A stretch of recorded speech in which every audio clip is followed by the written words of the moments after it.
일본이 발칵 뒤집혔습니다. 과부로 살아가던 일본 여성들이 잇따라 한국으로 몰려오고 있는 것입니다. 한국 남자와 다시 시작하고 싶어요. 한국 남자랑 궁합이 정말 좋은 것 같아요. 그들을 움직인 것은 다름 아닌 한국 남자들의 압도적인 가족애와 다정함, 그리고 삶의 안전을 보장하는 의료 경제 시스템이었습니다. 과거의 편견은 눈앞에서 산산조각 났고 그들은 눈물로 참회의 고백을 쏟아내고 있습니다. 지금부터 이 놀라운 대이동의 진실을 밝혀보겠습니다. 이 영상은 여러분과 함께 만들어갑니다. 시작하기 전에 구독과 좋아요로 마음을 함께 해주세요. 안녕하세요. 저는 이시카와 유키입니다. 올해 46이죠. 남편을 잃고 홀로 간호사로 살아가던 저는 매일 병원에서 환자들을 돌보며 하루하루를 견뎌냈습니다. 퇴근 후 텅 빈 아파트로 돌아가는 길목마다 발걸음이 무거웠고 식탁에 앉아 혼자 먹는 저녁 식사는 늘 절반도 먹지 못한 채 끝나버렸습니다. 액자 속 남편의 미소를 바라보며 괜찮다, 나는 괜찮다고 중얼거렸지만 그 말이 반복될수록 가슴 한구석의 빈자리는 더욱 선명해졌습니다. 친구들과의 모임에서도 제 이야기는 길게 하지 않았는데 괜히 그리움이 새어나올까 두려웠기 때문이었습니다. 밤이 깊어질수록 혼자여도 괜찮다는 주문을 더 자주 되뇌어야 했고 그렇게 저는 제 안의 빈자리를 일로만 메우는 법을 배워갔습니다. 시계 초침 소리만이 제 질문에 답하는 밤들이 이어졌고 저는 점점 감정을 접어두는 일에 능숙해져 갔습니다. 병실에서는 환자들에게 따뜻한 미소를 건넸지만 정작 제 마음은 겨울처럼 차가워져 있었습니다. 그런 일상이 당연하다고 여기며 살던 어느 날 저는 제가 단순히 버티고 있을 뿐임을 깨달았습니다. 사는 것과 살아가는 것 사이의 거리가 이렇게 멀 줄은 몰랐고 매일 반복되는 공허함 속에서 진짜 제 모습을 잃어가고 있었습니다. 간호사 가운 속에 숨어있는 진짜 유키는 점점 희미해져만 갔습니다. 일상의 무게에 짓눌려 지내던 중 고교 동창 아야로부터 서울에 놀러와라는 메시지가 도착했습니다. 아야는 한국인 의사와 재혼에 행복하다고 했고 사진 속 그녀의 환한 표정에서 진심 어린 기쁨이 느껴졌습니다. 하지만 제 주변 사람들은 한국 남자들은 가부장적이래. 처음엔 다 친절하지만 나중엔 달라져라며 부정적인 반응을 보였습니다. 동료 간호사들도 혼자 외국 여행은 위험해라며 걱정스런 표정을 지었고 저는 사람마다 다르지 않을까요? 라고 조심스럽게 말해봤지만 설득력이 부족했습니다. 친구 리에는 유키, 너무 순진하게 생각하지 마. 드라마와 현실은 달라라며 단호하게 선을 그었습니다. 편견의 돌담이 제 망설임을 부풀렸지만 마음 한구석에서는 호기심과 함께 변화에 대한 간절함이 꿈틀거렸습니다. 텅 빈 일상에서 벗어나고 싶은 마음이 두려움보다 컸고 결국 저는 다녀올게라고 말하며 떨리는 손으로 항공권을 결제했습니다. 떠나기 전날 밤 빈방의 공기마저 다른 나라의 바람을 기다리는 듯 고요했고 여행 가방 속 한국어 회화책을 보며 새로운 시작에 대한 설렘을 감추려 애썼습니다. 인천공항에 도착하자마자 밝은 채광과 넓은 동선이 저를 포근히 감싸는 듯했습니다. 입국장 곳곳에 배치된 다국어 표지판들이 한눈에 들어왔고 일본어와 영어 안내가 자연스럽게 이어져 낯선 곳에서의 긴장이 한결 누그러졌습니다. 자동 출입국 게이트는 생각보다 간단했고 직원분의 미소 섞인 친절한 안내가 여행자의 불안감을 말끔히 지워주었습니다. 공항 무료 와이파이에 접속하니 지도와 교통정보가 즉시 화면에 떠올랐고 서울 시내로의 이동 경로가 단숨에 그려졌습니다. 깨끗한 화장실과 잘 갖춰진 수유실, 넓은 휴게 공간에서 외국인도 편히 쉬어가라는 세심한 배려를 느꼈습니다. AREX 노선 안내를 도와주시던 자원봉사 어르신께 길을 묻자 어서 오세요. 한국 처음이신가요? 라는 따뜻한 말씀이 마음 깊숙이 스며들었습니다. 저는 그 순간 문턱부터 환영받는다는 감각을 처음 배웠고 공항이 도시의 마음이라면 이 도시는 시작부터 다정하다는 생각이 들었습니다. 짐을 끌고 걸어가는 발걸음이 가벼워졌고 일본에서 품었던 걱정들이 하나씩 작아지는 것을 느끼며 서울행 열차에 몸을 맡겼습니다. 창밖으로 펼쳐지는 도시 풍경을 바라보며 새로운 경험에 대한 기대감이 천천히 부풀어 올랐습니다. 아야는 현관문까지 달려나와 저를 꼭 안아주었고 오랜만에 느끼는 따뜻한 포옹에 가슴이 찡해졌습니다. 거실 벽에는 두 사람의 일상을 담은 사진들이 다정하게 걸려 있었고 작은 액자들 속에서 사랑의 온기가 전해져 왔습니다. 잠시 후 퇴근한 현수 씨가 문 앞에서 신발을 정리하더니 아야에게 오늘 수고 많았어. 유키 씨는 잘 도착하셨고 라며 자연스럽게 포옹하는 모습을 보며 저는 어색하게 미소를 지었지만 그 자연스러움에 마음이 덜컥했습니다. 저녁 식사 후 설거지를 두 사람이 가볍게 나누어 하는 광경에서 사랑이란 특별한 순간이 아니라 일상의 작은 동사들로 이루어진다는 것을 깨달았습니다. 현수 씨는 내일은 유키 씨 일정부터 먼저 챙겨드릴게요. 처음 오신 분이 편하셔야죠 라고 말했고, 저는 제가 손님인데 그러시면 너무 죄송해요 라며 당황했습니다. 그러나 그의 눈빛에서 진심 어린 배려를 읽을 수 있었고, 그런 마음씨가 습관처럼 자연스럽다는 점이 더욱 놀라웠습니다. 저는 그 순간의 따뜻함을 오래 기억하고 싶어 작은 노트에 함께의 리듬이라고 적어두었고, 혼자 살아가는 것에만 익숙했던 제게 이런 일상의 배려가 얼마나 소중한 것인지 새삼 깨닫게 되었습니다. 주말이 되자 우리는 한강으로 나들이를 떠났고, 강바람이 아이들의 밝은 웃음소리를 멀리까지 실어 날랐습니다. 잔디밭에서 아빠가 돗자리를 정성스럽게 펴고 엄마는 아이와 함께 런닝맨 놀이를 하며 까르르 웃는 장면이 제 시선을 사로잡았습니다. 다른 가족의 아빠는 아이를 어깨에 태우고 즐겁게 뛰어다니며 엄마의 손을 자연스럽게 잡아 의자에 앉도록 도와주고 있었습니다.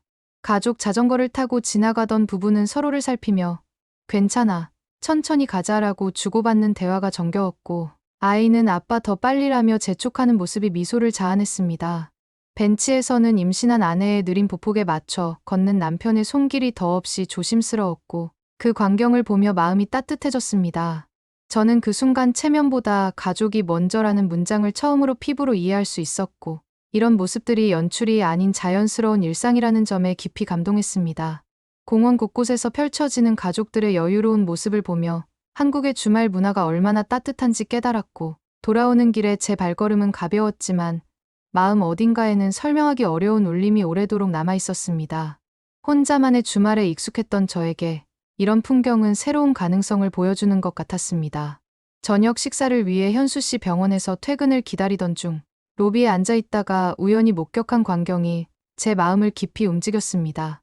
복도 너머로 현수 씨가 퇴근 전 마지막 환자 가족과 상담하는 모습이 보였는데, 그는 보호자에게 치료 과정을 차근차근 설명하며 작은 걱정에도 진심으로 귀를 기울이고 있었습니다. 대기실에서 주사를 맞기 싫어 우는 아이에게는 간호사와 함께 그림 스티커를 보여주며 여기는 용감한 어린이들에게만 붙여주는 특별한 자리예요라고 다정하게 말해주었고, 아이의 울음이 금세 웃음으로 바뀌었습니다. 상담을 마친 보호자가 정말 고맙습니다. 선생님 덕분에 아이가 병원을 무서워하지 않아요라며 연신 허리를 숙여 인사하는 모습을 보며 저는 그 진심 어린 감사의 마음을 조용히 가슴에 새겨두었습니다. 복도에서 만난 간호사들은 서로의 근무 일정을 유연하게 조정하며 완벽한 팀워크를 보여주었고, 환자 중심의 케어가 어떤 것인지 몸소 보여주었습니다. 의료진들의 전문성과 따뜻함이 전혀 분리되지 않는 풍경이 낯설도록 인상 깊었고, 같은 간호사로서 이런 환경에서 일할 수 있다면 얼마나 보람찰까 하는 생각이 들었습니다. 돌봄을 직업으로 삼은 나도 언젠가는 누군가에게서 이런 따뜻한 돌봄을 받을 수 있을까 하는 질문을 오랜만에 스스로에게 던져보았습니다. 그 질문 속에는 희망과 간절함이 동시에 담겨 있었고, 제 마음도 모르게 이곳에서의 새로운 시작을 꿈꾸고 있는 자신을 발견했습니다. 서울에서의 경험담을 일본 친구들에게 전하자 리에는 그건 처음에만 저럴 거야. 나중에는 달라질 텐데 라고 단호하게 말했습니다. 다른 친구는 언어가 다르면 결국 외로울 수밖에 없어.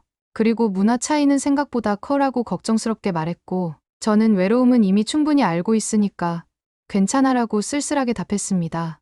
통화가 끝나고 한동안 휴대폰을 내려놓지 못한 채 멍하니 앉아 있었습니다. 친구들의 부정적인 반응에 마음 한구석에서 의심이 다시 고개를 들기 시작했고, 과연 제가 본 것들이 진짜였을까? 아니면 며칠간의 짧은 경험에 현혹된 것일까 하는 생각에 흔들렸습니다. 그때 아야가 제 곁으로 다가와 유키, 내가 직접 보고 느낀 것을 믿어야 해. 다른 사람들의 편견에 흔들리지 말라며 제 손을 꼭 잡아주었습니다. 저는 인천공항에서 받았던 작은 환영 스티커를 다이어리에 조심스럽게 붙이며 흔들리는 마음을 다독였습니다. 나의 판단으로 나의 삶을 살아가자라는 문장을 조용히 노트에 적어내려갔고, 타인의 시선과 편견에 휘둘리기보다는 제가 직접 경험한 진실을 믿기로 결심했습니다. 그 순간 저는 제 인생의 주인은 바로 저 자신이라는 당연한 사실을 다시 한번 깊이 깨달았습니다. 카페에서 한국어 메뉴판과 씨름하며 겨우 주문을 마쳤는데, 음료를 받으러 갔다가 비슷한 컵 때문에 다른 손님의 아이스 아메리카노를 실수로 집어들고 말았습니다. 그 손님이 그거 제 거예요라고 말하자 순간 얼굴이 빨갛게 달아올라 어쩔 줄 몰랐습니다. 일본에서라면 분명 민망한 시선들을 받았을 텐데 카운터 직원분은 전혀 짜증내지 않고 오히려 환하게 웃으며 괜찮아요. 천천히 하세요. 한국 처음 오신 거죠라고 말하며 새 음료를 즉시 만들어 주었습니다. 저는 스미마센, 정말 죄송해요라며 일본어와 한국어를 섞어가며 연신 사과했는데 실수를 당한 그 손님도 아니에요. 저도 해외에서 그런 적 많아요라며 오히려 위로해 주었습니다. 옆 테이블 할머니께서도 실수할 수 있는 거지. 천천히 하세요라고 따뜻하게 말씀해 주시자 그런 너그러운 반응에 가슴이 뭉클해졌고 당황했던 마음이 순식간에 편안해졌습니다. 지하철역에서 길을 헤매고 있을 때도 도움을 청하자 한 시민이 어디 가세요? 제가 안내해 드릴게요 라며 목적지까지 직접 함께 가주었습니다. 저는 실수와 서툰 모습에도 여유와 배려가 있는 도시라는 문장을 마음에 깊이 새겨두었습니다. 낯선 곳에서의 작은 실수들이 오히려 따뜻한 배움의 기회가 되는 순간들이었고 오해가 배움으로 당황스러움이 감동으로 바뀌는 그런 순간들 속에서 저는 이곳 사람들의 정에 조금씩 더 깊이 기대게 되었습니다. 실수를 통해 오히려 더 큰 온정을 느낄 수 있다는 것이 얼마나 소중한 경험인지 깨닫게 되었습니다. 한강의 아름다운 야경을 바라보며 저는 하늘 위 어딘가에 있을 남편에게 조용히 인사를 건넸습니다. 여보, 나 여기까지 와봤어요. 생각보다 괜찮은 곳이네요 라고 속으로 말하니 가슴이 뭉클해졌습니다. 그동안 제 외로움과 체념이 사실은 깊은 슬픔을 감추기 위한 방어막이었다는 것을 솔직하게 인정했습니다. 누군가를 돌보는 일에만 매달려왔는데 나도 나 자신을 제대로 돌볼 수 있을까라는 질문을 스스로에게 던져보았습니다. 아야가 유키야, 너도 이제 꽃을 받을 차례야. 너무 오래 참았어라며 장난스럽게 들꽃 한 송이를 건네주었습니다. 저는 그 예쁜 꽃을 공항에서 받았던 환영 스티커 옆에 조심스럽게 놓고 사진을 찍어 보관했습니다. 다시 시작해도 괜찮을까라는 조심스러운 질문이 어느새 다시 시작하자라는 단단한 다짐으로 바뀌어 있었습니다. 강바람이 불어오자 꽃잎이 손끝에서 살포시 떨렸고 저는 그 작은 떨림을 제 심장 깊숙이 고이 간직하듯 기억해두었습니다. 남편에 대한 그리움은 여전했지만 그 그리움과 함께 새로운 희망도 품을 수 있다는 것을 알게 되었고 그날 밤 저는 오랜만에 내일이 기대되는 마음으로 잠자리에 들었습니다. 며칠 후 현수 씨와 함께 병원 카페에서 이야기하던 중 그가 유키 씨, 혹시 관심 있으시면 다음 달에 저희 병원에서 열리는 간호 컨퍼런스에 참관해 보시는 건 어때요? 라고 제안했습니다. 저는 그런 자리에 제가 가도 될까요? 라고 망설였지만 현수 씨는 아야한테 들었는데 일본에서 호스피스 간호 분야에서 인정받으신 분이라고 하더라고요 라며 격려해 주었습니다. 며칠 후 현수 씨를 통해 컨퍼런스 담당자와 연결되었고 담당자는 참관만 하시기엔 아까운 분이세요. 일정만 조정하시면 다음에는 정식 발표자로 와주세요. 유키 선생님의 이력을 보니 저희가 꼭 필요로 하는 분이에요 라고 말했습니다. 그 말에 제 심장이 힘차게 뛰기 시작했고 단순한 여행객이 아닌 전문가로서 인정받는다는 기분에 가슴이 벅차올랐습니다. 일본 친구들은 유키, 너무 모험하지 말고 안전하게 살아. 지금도 충분히 잘 살고 있잖아 라고 걱정했지만 아야는 내 실력이면 충분히 할 수 있어. 이런 기회가 또 언제 올까라며 등을 힘껏 떠밀어 주었습니다. 현수 씨는 환자들에게 하시던 그 따뜻한 돌봄을 이제는 유키 자신에게도 허락해보세요. 당신도 행복할 자격이 있어요 라고 조용히 말해주었습니다. 저는 항공권 예약 화면에서 왕복 티켓이 아닌 편도 오픈 옵션을 한참 동안 바라보며 고민했습니다. 안전한 일상으로 돌아갈 것인지 아니면 새로운 도전을 향해 나아갈 것인지 선택의 기로에 서 있었고 결국 저는 돌아가겠습니다가 아니라 다시 오겠습니다를 선택했습니다. 그 순간 제 인생의 판돈이 커졌다는 것을 느꼈고 처음으로 저 자신의 편이 되어 용기 있는 결정을 내린 그 순간이 가장 뿌듯했습니다. 두려움보다는 설렘이 더 컸고 새로운 인생을 향한 첫걸음을 내딛는 기분이었습니다. 몇 달 후 저는 다시 인천공항에 발을 딛고 서 있었고 이번에는 긴장보다 설렘이 훨씬 더 앞서고 있었습니다. 입국장의 풍경은 여전히 익숙하고 따뜻했으며 환한 조끼를 입은 자원봉사 어르신들이 어서 오세요. 또 오셨네요 라며 환하게 인사해 주셨습니다. 몇 달 전 처음 도착했을 때와 똑같은 미소와 따뜻한 환영 인사에 정말 내가 다시 돌아온 게 맞구나라는 확신이 가슴 깊이 스며들었습니다. 컨퍼런스 당일 저는 평소보다 말수는 적었지만 정확하고 세심한 케어 프로토콜을 자신 있게 발표했고, 일본식 간호 방법론을 한국의 시스템과 접목시킨 새로운 아이디어를 제시했습니다. 질문 시간에 한 한국인 간호사 선배가 유키 선생님의 섬세한 관찰력과 체계적인 접근법을 저희도 본받고 싶습니다라고 말씀해 주셨습니다. 발표를 무사히 마친 후에는 참가자들과 서로의 간호 철학과 경험담을 진솔하게 나누는 시간을 가졌고, 저는 그 자리에서 임상 기술과 인간적 따뜻함이 서로를 더욱 강화시킨다는 소중한 진리를 다시 한번 확인할 수 있었습니다. 발표장에 울려 퍼진 박수 소리가 잦아든 후 제 마음에는 봄비처럼 따뜻하고 부드러운 자신감이 가득 내려앉았고, 그 순간 저는 제가 올바른 선택을 했다는 것을 온몸으로 느꼈습니다. 떠나기 전 마지막 날, 저는 인천공항 기념품점에서 작고 예쁜 카드 지갑 하나를 정성스럽게 골라 샀습니다. 처음 한국에 도착했을 때 받았던 환영 스티커를 그 지갑 안에 소중히 간직하듯 넣어두었습니다. 아야는 그건 너의 새로운 시작이 기록된 특별한 지갑이네. 봄을 이로구나라고 웃으며 말해주었습니다. 현수 씨는 컨퍼런스에서 만난 환자 보호자가 건넨 작은 감사 쪽지를 제게 전하며 유키 씨도 이런 고마움을 받을 자격이 충분해요. 당신은 누군가에게 희망을 주는 사람이에요 라고 따뜻하게 말해주었습니다. 저는 그 감사 쪽지와 환영 스티커를 겹쳐서 지갑에 넣고 두 손으로 꼭 쥐어보았습니다. 다음번에는 더 오래 머물면서 더 많은 것을 배워가겠습니다. 이곳이 제 두 번째 고향이 될 것 같아요. 라고 말하는 제 목소리는 생각보다 단단하고 확신에 차 있었습니다.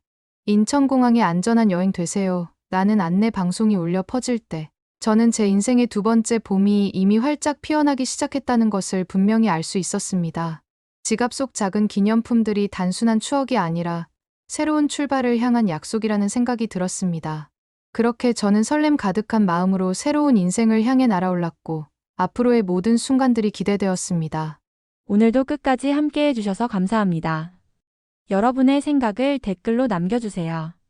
다음 이야기도 함께 하시려면 구독과 좋아요 부탁드립니다.